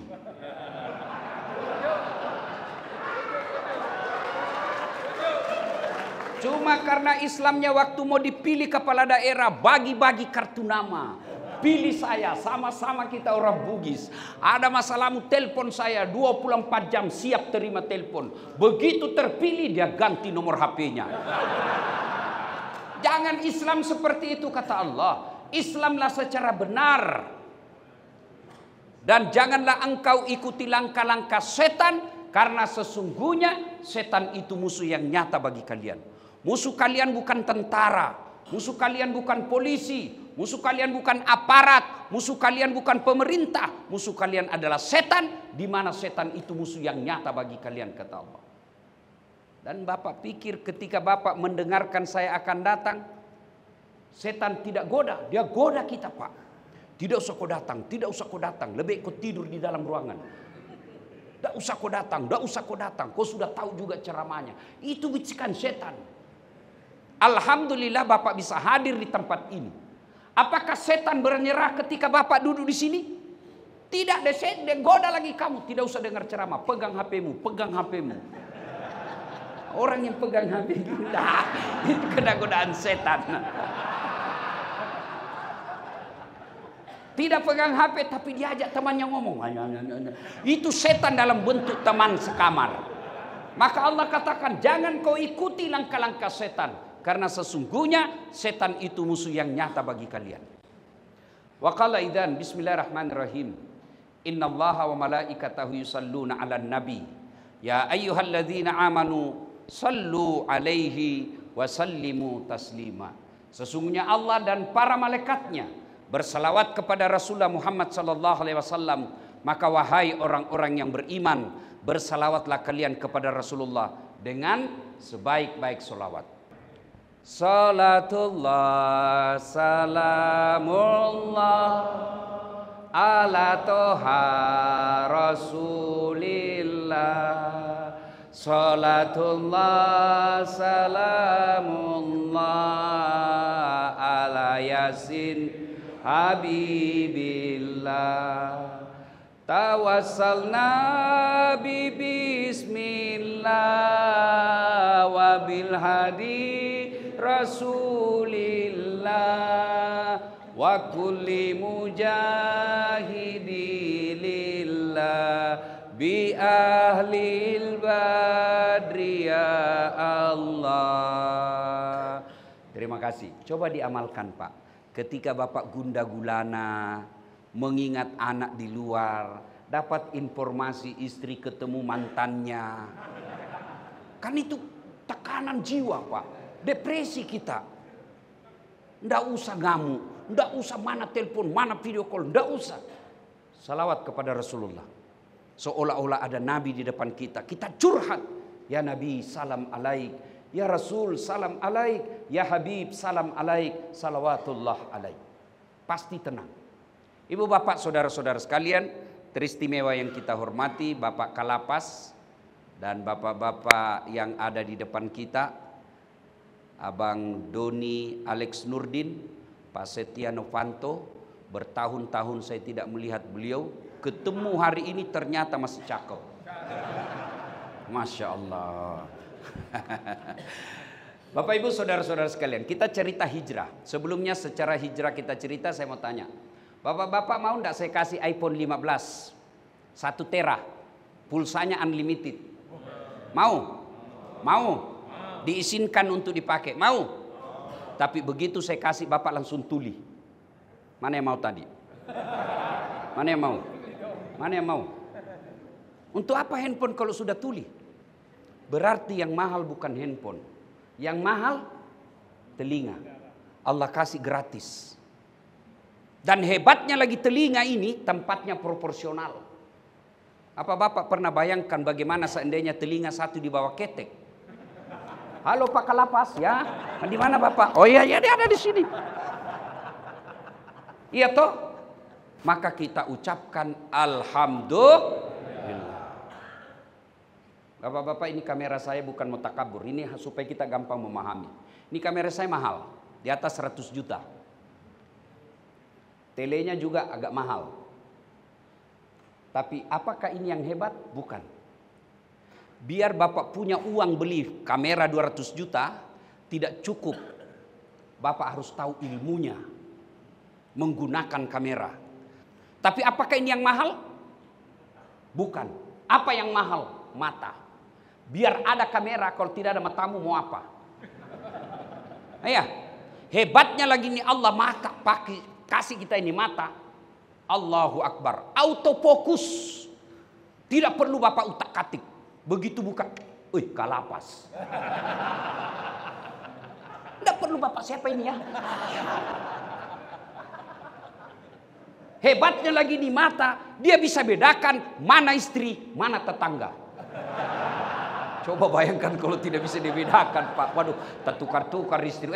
Kenapa lain-lain rasanya ini? Wah, ternyata istrinya Satpol PP. Maka kita ucapkan alhamdulillah. Maka kita ucapkan alhamdulillah. Alhamdulillah. Bapak pecinta bola. Tahu Lionel Messi? Ronaldo. Itu gajinya Pak kumpul seluruh gaji PNS di Indonesia, itu masih lebih besar gajinya itu Lionel Messi, Pak. Tapi apa dia yang hebat? Bukan. Biar dia punya skill, keterampilan. Bukan dia yang hebat. Apa? Karena Allah kasih kaki yang bisa lututnya bengkok. Mana bisa main bola kalau lututnya sudah tidak bisa bengkok? Tidak bisa, Pak. Maka kita ucapkan Alhamdulillah. Alhamdulillah. Tapi ada yang lebih nikmat dari semua itu. Bapak dikasih kekayaan, dikasih pangkat jabatan, dikasih kesehatan, kasih popularitas, tapi tidak ada iman, tidak ada gunanya. Ada buktinya, Ustaz? Ada. Bapak kenal Fir'aun? Tahu Fir'aun? Oh, gagah Pak itu Fir'aun. Punya pasukan, tidak ada yang berani lihat matanya. Kekayaannya, istananya dilapisi emas. Sampai detik ini masih dikejar hartanya. Cakep, raja, punya pasukan, kaya. Tapi tidak punya iman. Hina dia. Satu-satunya, salah satu manusia yang dicantumkan dalam Quran haram masuk surga. Disebut namanya. Fir'aun, laknatullah alaih. Apa sampai di situ kutukan Allah? Tidak. Dikutuk sampai detik ini. Tidak ada manusia yang senang itu Fir'aun. Mana buktinya? Tidak satu pun warga lapas Sukamiskin mau kasih nama cucunya Fir'aun. Padahal populer itu Fir'aun, Pak. Elektabilitasnya paling tinggi sedunia, Pak. Tapi karena tidak punya iman, tidak ada gunanya. Sebaliknya, hina, budak, beda budak dengan pembantu. Pembantu ada gajinya, Pak. Pembantu dia bisa pindah. Saya tidak senang kerja di situ, cerewet istrinya, bisa pindah. Ada gajinya, ada UMR-nya. Masita, pembantu, tukang sisirnya Fir'aun, tidak punya hak asasi, diperjualbelikan, mau dibunuh pun boleh, tapi punya iman. Allah muliakan Masita. Ketika Nabi Isra dan Mi'raj, Nabi mencium ada bau yang sangat harum. Nabi bertanya, Jibril, siapa dia? Arwah para nabi bukan, arwah malaikat bukan, para rasul bukan. Siapa dia Jibril? Harum begini. Tidak pernah aku mencium di dunia seperti ini harumnya. Siapa? Kata Jibril, dialah rohnya Masita. Apa cukup sampai di situ? Tidak. Allah muliakan Masita. Mana buktinya? Semua orang senang Masita. Sampai detik ini berapa banyak perempuan bernama Masita. Jadi kemuliaan bukan jabatan, kehinaan bukan di lapas. Kemuliaan dan kehinaan kita ada pada iman. Penjara bukan hinaan. Penjara menurut pendapat saya persepsi, sudut pandang. Hakim menganggap bapak semua salah. Dalam hati bapak saya tidak salah. Itu persepsi. Teman mengatakan kamu penjahat, penjara, koruptor, penjara. Tapi keluarga bapak bilang tidak, itu rekayasa. Persepsi. Iya toh? Kalau penjara kehinaan, tidak ada nabi yang dipenjara. Tapi buktinya ada nabi yang dipenjara, Yusuf alaihissalam. Kalau penjara keinahan, tidak ada ulama yang dipenjara. Berapa banyak ulama kelas dunia yang dipenjara. Kalau di Indonesia paling terkenal, ulama besar kita, Buya Hamka. Dipenjara. Tokoh di penjara, pejabat di penjara, ada. Soekarno di ruang kalapas tadi, saya lihat gambarnya cakep dan ternyata pernah menghuni di sini. Siapa tahu bapak-bapak keluar tiba-tiba menjadi menteri. Tidak ada yang mustahil kan? Maka yang hina sudah di penjara tidak ada perubahan. Itulah yang hina. Sudah di penjara masih juga mikir, kapan kau tobat bos? Nah, kau sudah buka sakaratil maut itu. Ya? Nah, karena mempertahankan iman inilah Rasulullah kemudian hijrah. Di Mekah dihina, dimaki, beberapa kali uji coba pembunuhan. Sahabat-sahabat beliau seperti Bilal bin Rabah ditindis batu. Semakin diteror. tapi kekuatan iman Muhammad tidak pernah luntur. Akhirnya dakwah makin jalan. Musyawarah ini kafir Quraisy. Saudara-saudara sekalian, kita apain ini Muhammad? Makin kita larang, makin banyak pengikutnya. Kita apain? Ada di belakang rapat mengusulkan, Pak Ketua, ya bagaimana kalau kita sogok perempuan? Kata ketua sidang, bukan pejabat Indonesia. Kasih perempuan hilang imannya. Kalau begitu, sogok dia, kasih duit. Ada lagi ketua bilang, "Enggak, bukan pejabat Indonesia. UUD, ujung-ujungnya duit." Kalau begitu, kasih jabatan. Bukan bangsa Indonesia, sogok jabatan, hilang imannya. Kalau begitu kita apain? Ada yang ngusul, bunuh saja. Tapi dia kan punya marga. Kalau kita bunuh, pasti Bani Hasyim keberatan. Ada lagi yang ngusul, begini, kita keroyok. Semua suku yang ada di Mekah kita kumpulkan algojonya, kita kumpulkan jagoannya, supaya kalau Bani Hasyim keberatan, dia berhadapan dengan semua suku. Gimana? Setuju? Setuju. Oke, ini kesimpulan rapat. Besok malam Muhammad kita terjang, kita sergap, bunuh rame-rame. Tapi ini hasil rapat, jangan sampai bocor. Siapa yang bocorkan, kita penggal kepalanya. Bubar rapat. Ada peserta rapat cerita sama istrinya, "Bu, saya baru ikut rapat, tapi ini rahasia ya, rahasia. Jangan ngomong-ngomong, jangan kok ngomong-ngomong, rahasia." "Apa Pak? Muhammad besok malam mau dibunuh." "Tapi yang ngomong-ngomong." "Aman Pak, tidak ada masalah. Ini ibu besok ke pasar." "Rahasia, jangan ngomong-ngomong." Itulah sebabnya dari dulu kalau perempuan dikasih rahasia negara pasti bocor. Dan berapa banyak pejabat yang dihina, dipermalukan di publik dan dipecat gara-gara istrinya. Itu pesan moralnya, itu hijrah.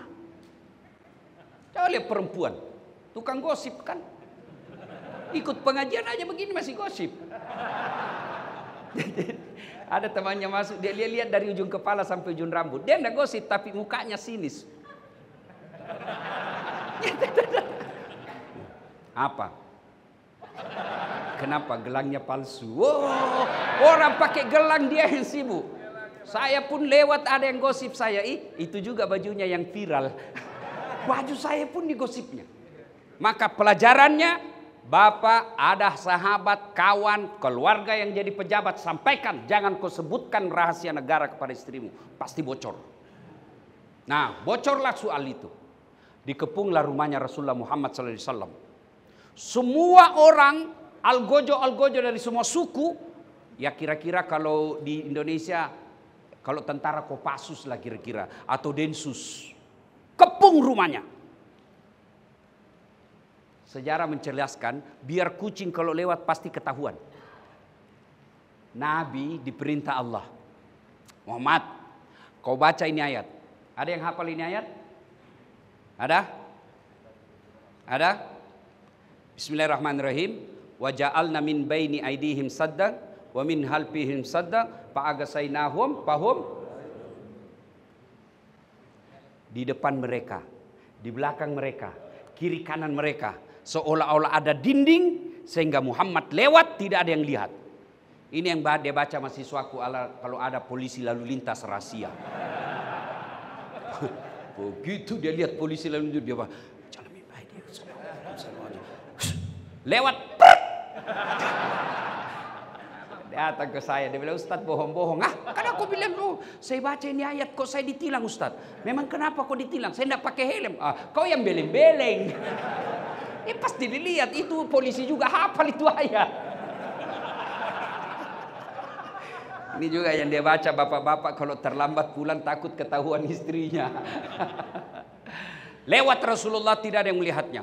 Begitu masuk, Abu Jahal sergap, tidak ada Muhammad.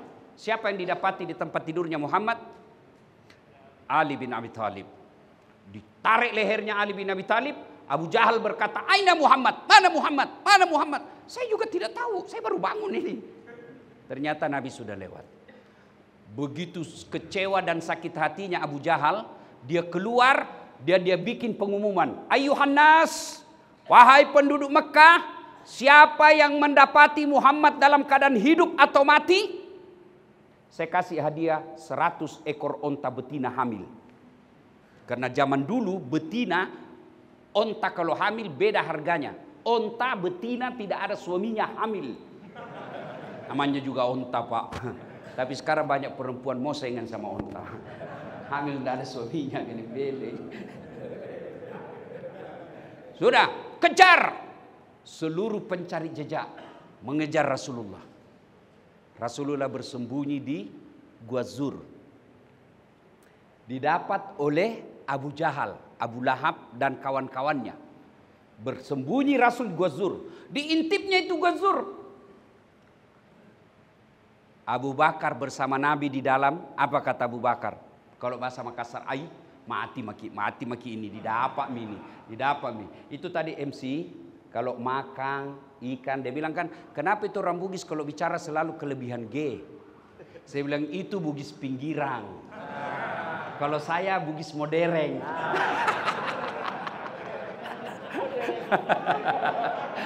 Iya Pak, iya modern. Itu kalau yang begitu Bugis pinggiran. Akhirnya Abu Bakar berkata, mati mi kita, didapat maki, ditombak kita Muhammad. Dengan lantang Nabi berkata, Abu Bakar, la tahzan, innallaha ma'ana. Abu Bakar, don't worry, jangan kau cemas, Allah bersama kita. Akhirnya apa? Turun pertolongan Allah. Apa yang Allah turunkan? Malaikat? Bukan. Burung ababil? Bukan. Siapa yang Allah turunkan? Pasukan paling lemah. Laba-laba. Bikin sarang. Bapak tahu namanya sarang laba-laba? Coba lihat sarang laba-laba, Pak. Letakkan ballpoint di sarang laba-laba, pasti koyak. Tapi sarang laba-laba yang begitu rapuh mengalahkan strategi perangnya Abu Jahal yang begitu kuat. Intip, kata Abu Jahal, tidak mungkin ada manusia. Kalau ada manusia di sini, pasti koyak ini sarang laba-laba. Diintip lagi jauh ke dalam, terbang burung merpati. Kata Abu Jahal, tidak mungkin ada burung dalam sini kalau ada manusia. Akalnya sendiri yang merusak logikanya. 3 hari berikutnya, Nabi melanjutkan perjalanan. Di Madinah, teman-teman sahabat-sahabat yang lebih dulu sampai, sudah gelisah. Ai, mati mi Muhammad. Berhari-hari tidak ada kabar. Sudah ini mati, karena waktu itu tidak ada SMS. Beda kalau bapak tidak sampai-sampai kan boleh SMS istri. Bu, saya mampir dulu, ada masalah dengan kendaraan. Ini tidak ada waktu itu, semua gelisah. Naiklah sahabat ke atas ketinggian, tiba-tiba dari kejauhan, di dalam padang pasir, kedekatan ada debu yang terbang-terbang, lalu dialah Rasulullah, disambutlah oleh para sahabat. Tala al-badru alaina min saniyatil wada. Nah, sudah. Sampailah Nabi di Kuba. Belum di Madinah. Ya. Nabi kemudian bikin masjid Kuba. Dan seterusnya karena waktu terbatas, kisah inilah yang disebut hijrah Rasulullah sallallahu alaihi wasallam. Berpindahnya Nabi dari Makkah ke Madinah. Hijrah dalam pengertian sejarah hanya sekali terjadi. Kapan? Pindahnya Nabi dari Makkah ke Madinah. Itu hijrah dalam konsep sejarah. Tapi hijrah dalam konsep perbaikan hidup, salah satu hijrah itu ada di lapas ini. Itu hijrah. Hijrah adalah berpindah dari yang salah yang benar. Berpindah dari yang batil kepada yang hak. Berpindah dari dosa kepada amal. Itu hijrah. Bahasa gampangnya taubat. Nah sekarang bagaimana taubat? Hijrah yang sesungguhnya. Taubat 1. Dengar bapak-bapak ini. Taubat pertama, taubat bil lisan. Bagaimana taubat bil lisan? Memperbanyak istighfar. Astaghfirullahaladzim wa atubu ilaihi.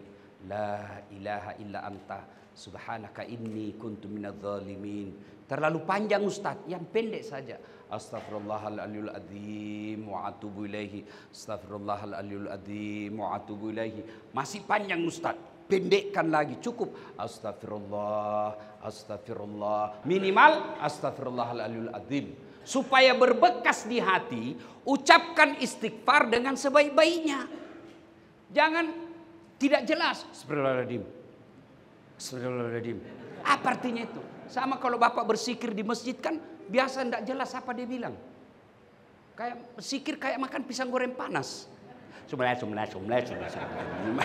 artinya itu Pak? Ada kan biasa di masjid sama-sama subhanallah, sama-sama 33, sama-sama mulai. Saya 11 dia sudah sampai. Kami biasa jumlah. Dulla. Ada dulla di sampingnya apa Pak? Siapa panggil kau? Itu tadi ada dulla. Astagfirullah. Ucapkan dengan baik, usap dada. Astagfirullahaladzim wa atubu ilaihi. La ilaha illa anta subhanaka inni kuntu minadh-dhalimin. Ulang-ulang. Yang kedua, taubat dengan cara apa? Taubat dengan cara solat sunnah taubat. Bagaimana solat sunnah taubat? Sama solat sunnah yang lain. Bedanya niat. Kalau tahajud malam syaratnya. Niatnya tahajud. Kalau duha, niatnya duha. Waktunya pagi sampai menjelang duhur. Kalau sholat tobat, boleh siang, boleh pagi, boleh sore. Tapi yang baik, Nabi lakukan selesai sholat maghrib, nunggu isya. Bapak-bapak daripada galau di kamar, mending datang ke masjid. Selesai sholat maghrib, bapak sholat sunat taubat. Bagaimana caranya? Sama sholat sunnah yang lain. Bacaannya sama sholat sunnah yang lain. Niatnya kalau mau pakai bahasa Arab boleh, bahasa Indonesia juga boleh. Sholli sunatal taubat raka'ataini lillahi ta'ala. Allahu Akbar. Terjemahan bahasa Indonesianya, saya niat sholat taubat 2 rakaat sunnah hukumnya bagi saya lillahi ta'ala. Allahu Akbar. Itu pun tidak hafal, menghadap kiblat, berdiri tegak, bilang saja begini Pak. Tuhan, salat taubat ya. Allahu Akbar. Benar, Pak, jangan ketawa. Saya serius ini. Betul. Daripada Bapak tunggu hafal bahasa Arab, kalau ndak hafal ndak selesailah salat Bapak. Iya toh? 2 rakaat berikutnya ulang lagi, Tuhan, masih seperti yang tadi. Allah. Boleh, Pak. Iya boleh. Daripada tunggu hafal bahasa Arab, ndak hafal ndak salatlah Bapak. Ada anak muda masuk masjid, Pak. Ya. Allah. Allah. 3 kali 4 kali dia duduk. Kenapa tidak jadi sholat dek? Saya lupa sholinya Ustaz. Ayo sholat taubat. Nah, apa bacaannya? Sunnah membaca doa iftitah. Tidak hafal langsung Al-Fatihah. Sudah Al-Fatihah baca surah pendek. Tidak hafal surah pendek yang panjang-panjang, yang pendek sekalipun. Kul. Boleh. Kul huwallahu ahad. Allahus somad. Rakaat kedua itu lagi. Yang penting yang Bapak hafal. Jangan coba-coba kalau hafal setengah. Seperti Watini, jangan Pak, biasa berakhir dengan Walasri. Atau Al-Kafirun. Biasa Bapak nyasar. Nah, sudah naik rakaat kedua. Kapan tobatnya? Sujud terakhir. Kata Allah dalam hadits qudsi, sedekat-dekat aku dengan hambaku adalah ketika dia sujud, maka banyak-banyaklah memohon ketika dia sujud. Maka jangan heran Bapak tuan-tuan yang saya hormati, kalau Bapak lihat ada ustadz ulama yang sujud terakhir lama, memang di situ tempat paling enak berdoa. Tidak harus bahasa Arab. Daripada Bapak bahasa Arab tidak tahu artinya, lebih baik pakai bahasa Indonesia. Boleh, tapi kalau menurut Syafi'i jangan diucapkan dalam hati. Daripada Bapak bahasa Arab bingung. Bapak-bapak mau saya ajarkan doa taubat. Ayo bismillah, ikut sama-sama. Bismillahirrahmanirrahim. Allahumma barik lana bima rasaktana. Doa makan itu Pak. Kenapa Bapak ikut? Karena Bapak tidak tahu artinya. Iya toh?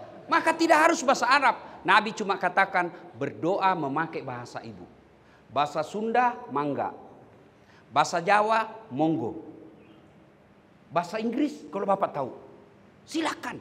Bahkan boleh pakai bahasa isyarat.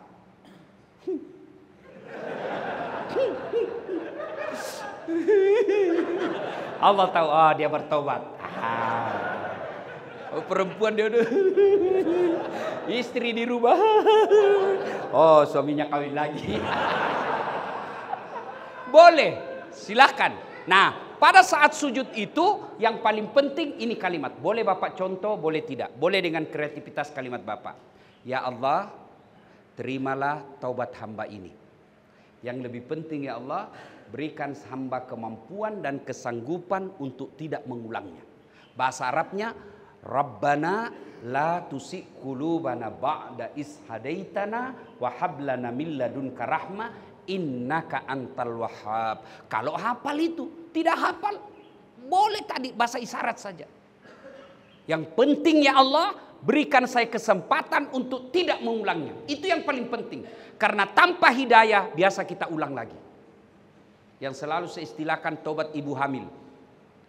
Pernah lihat bapak-bapak ibu hamil melahirkan, teriak-teriak itu, tobat Pak terakhir ini. Tidak mau lagi saya hamil Pak, ampun. 5 bulan kemudian, hamil lagi Pak. Ya ayyuhalladzina amanu tuba ilallahi taubatan nasuha. Tobat dengan sebenar-benarnya tobat. Bagaimana tobat dengan sebenar-benarnya tobat? 1, menyesal. Saya menyesal betul. 2, mengakui. Jangan lagi ini begini, ini. Itu berarti Bapak tidak bertobat karena cari akal-akalan. Mengakui, menyesal, mengakui. Yang ketiga, tidak mengulang. Yang keempat, kalau berkaitan dengan barang, kembalikan barangnya orang. Maafkan saya. Jangan tersinggung Pak. Maafkan saya. Saya cinta tuan-tuan karena Allah. Kalau berkaitan dengan uang APBN,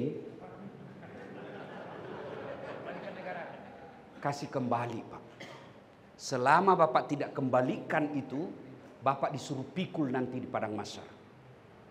Itu biasa kalau saya lihat koruptor yang bebas, 3 miliar, 10 miliar, 40 miliar, disuruh pikul nanti itu di padang mahsyar Pak. Disuruh pikul, kan orang di padang mahsyar itu ngantri Pak. Dari Adam sampai kiamat. Coba kalau kita pemilu di sini, ngantri kan, padahal masih ada tenda, masih ada beberapa loket. Di padang mahsyar nanti Pak, dari Adam sampai kiamat, berapa triliun manusia, 1 loket, karena hanya Allah 1 yang memeriksa kita. Dan di situ kita dipanggil satu-satu. Siapa dulu yang dipanggil? Bukan nenek kita yang duluan mati. Siapa dulu yang dipanggil? Nama-nama Islam dulu. Biar dia duluan wafat, kalau namanya tidak Islam di belakang. Dipanggil juga tapi di belakang. Abdurrahman, Abdul Jabbar, Siti Fatimah, Mutmainnah, Das'at Latif. Itu di duluan dulu Pak. Roni, Tony, Joni, Nining, Ningsih, di belakang Pak. Ini bukan Das'at yang ngomong, ini hadis. Maka dipanggil satu-satu. Sambil menunggu giliran dipanggil, dipikullah barang negara yang pernah kita ambil. Lewatlah anak buah kita. Oh, Bapak yang ambil meja di kantor. Saya yang dipecat. Nah, maka sebelum terlambat kembalikan Pak. Kembalikan. Kalau uang negara susah kembalinya, membersihkannya sedekahkan. Sedekahkan. Dengan niat membersihkan harta yang tidak halal. Selama Bapak tidak kembalikan, ajal pasti menjemput. Mau kemana Pak? Mau kemana? Dan saya heran kalau orang korupsi 70 miliar, 20 miliar. Diapa itu Pak? Nah kita makan aja 150 ribu sudah paling jago. Kalau Bapak biarkan itu uang ngendap dan Bapak tetap kuasai, Allah hukum kita di dunia. Apa hukumannya? Duitnya miliaran, dilarang makan nasi. Apa gunanya uang 7 miliar kalau dilarang makan nasi? Apalagi kata dokter, jangan makan garam Pak ya. Jangan makan gula. Jangan makan yang pedis-pedis. Kalau Bapak di tempat itu pagi-pagi jam 7 keluar ruangan berjemur. Jangan pakai baju ya. Pakai celana pendek. Tidak usah pakai sendal. Kelilinglah dia Pak. Pakai celana pendek. Tidak pakai baju. Apa bedanya sama gembel? Itu baru di dunia Pak. Itu baru di dunia, apalagi di akhirat. Dia bilang anak mahasiswa saya, Ustadz, kalau 4 miliar itu bisa dikantongi Ustadz. Saya bilang, jangan kok bang, masa bisa? Dia bilang, iya Ustadz. Uang Singapura Ustadz ada 1 lembar 110 juta nilainya Ustadz. Jadi kalau 1 miliar 10 lembar aja di sini Ustadz. Oh jangan kok bayangkan uang Singapura. Kalau uang koin, 2 miliar uang koin kau pikul. Maka kalau tobat syaratnya kembalikan.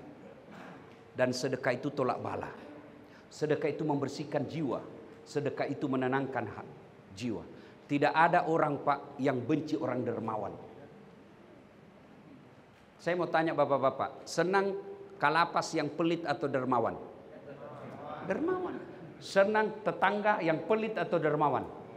Senang teman yang pelit atau dermawan? Senang mantu yang pelit atau dermawan? Tidak ada orang senang pelit. Bahkan orang pelit sekalipun tidak senang sama orang pelit. Jangan kau ke rumahnya pelit, padahal dia juga pelit. Maka bapak-bapak, saya mohon maaf, saya cinta tuan-tuan karena Allah.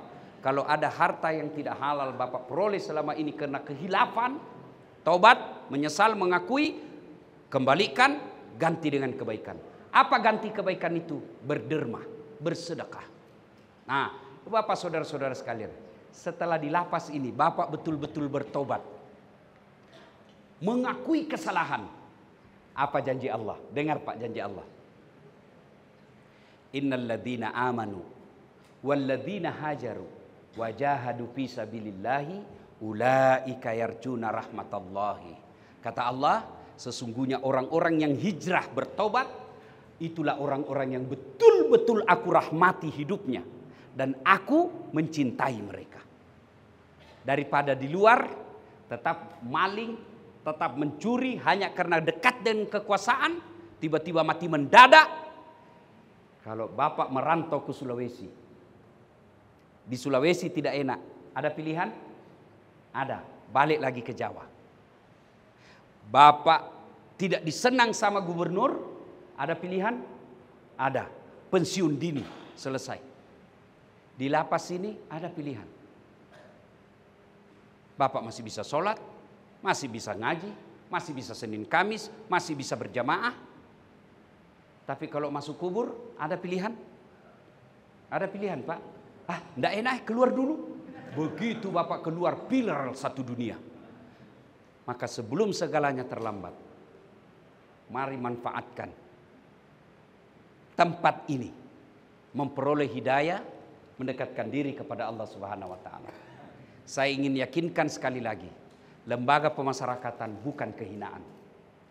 Selama Bapak mengakui dan mau berbuat baik, mengganti kesalahan dengan memperbanyak ibadah, innallaha ma'as sabirin. Allah mencintai orang-orang yang sabar, bahkan Allah kemudian memberikan ganjaran maqamam mahmuda. Saya angkat derajatmu, derajat dunia, derajat akhirat. Ibu bapak saudara-saudara sekalian, sesuai dengan permintaan Pak Kalapas tadi, kalau ada yang mau bertanya sebelum saya silakan. Ada yang mau bertanya? Monggo. Ya. Penjara itu persepsi. Ya kan? Saya sampaikan berkali-kali di depan lapas. Hakim menganggap Bapak bersalah meskipun Bapak juga mengatakan saya tidak salah. Oleh karena itu, pengadilan Allah lah yang nanti akan mengetahuinya. Itulah sebabnya hadis Nabi katakan hakim itu satu kakinya di neraka, satu kakinya di sorga. Bayangkan kalau orang benar lalu diponis masuk penjara seumur hidup, dia akan tanggung nanti di akhirat. Kalian boleh mempermainkan hukum di dunia, tapi pasti kullu nafsin saikatil maut, pasti kamu mati. Ya, karena ini lapas, maka saya menasehatikan ada juga yang tetap salah tapi mengaku tidak salah. Ya, maka itulah yang saya katakan tadi. Yang jelek adalah sudah masuk di sini tidak ada perbaikan. Nah, soal Bapak tadi katakan tidak ada yang bisa saya kembalikan, hati nurani yang bisa menjawabnya. Wallahu a'lam bissawab. Tapi tidak berarti tidak ada pintu untuk bersedekah. Bapak tahu penyesalan orang dikubur? 5. Satu di antaranya orang yang malas bersedekah. Jadi kembalikan itu uang negara kewajiban. Sedekah itu sunnah. Begitu saya meninggal, saya gosok mata ketemu. Malaikat katakan, saya katakan, malaikat saya di mana? Malaikat katakan, mati maku ini dasar. Kembali saya duduk, kembali 1 menit saja. Kalau disebut kata, 1 menit untuk apa? Sholat bukan, puasa bukan, haji bukan. Apa? Saya cuma mau berkata, hartaku saya sedekahkan, fisabilillah. Gitulah. Ini bapak-bapak yang punya harta di luar, kalau bapak nanti meninggal, siapa yang nikmati Pak? Anak mantu. Iya kalau anak mantu kita baik. Ibu-ibu yang banyak emasnya, begitu ibu meninggal, siapa yang nikmati harta ibu? Emas berliannya. Anak, bukan, istri kedua. Suami kawin lagi. Ya kan? Maka derma. Dan kalau bapak merasa gelisah, coba terapi sedekah kalau memang ada, sedekahlah.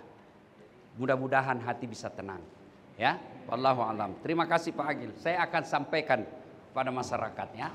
Makasih. Ada lagi? Sebagai penghormatan Pak, saya mau kasih hadiah. Ya, hadiah saya ini mudah-mudahan manfaat. Salah satu kebiasaan Nabi dan para sahabat kalau ketemu saling memberi hadiah. Saya juga bukan pengusaha, saya hanya ustadz. Saya kasih hadiah Bapak sarung. Ya, mudah-mudahan ya bagi sarung. Ya Pak. Dipakai beribadah.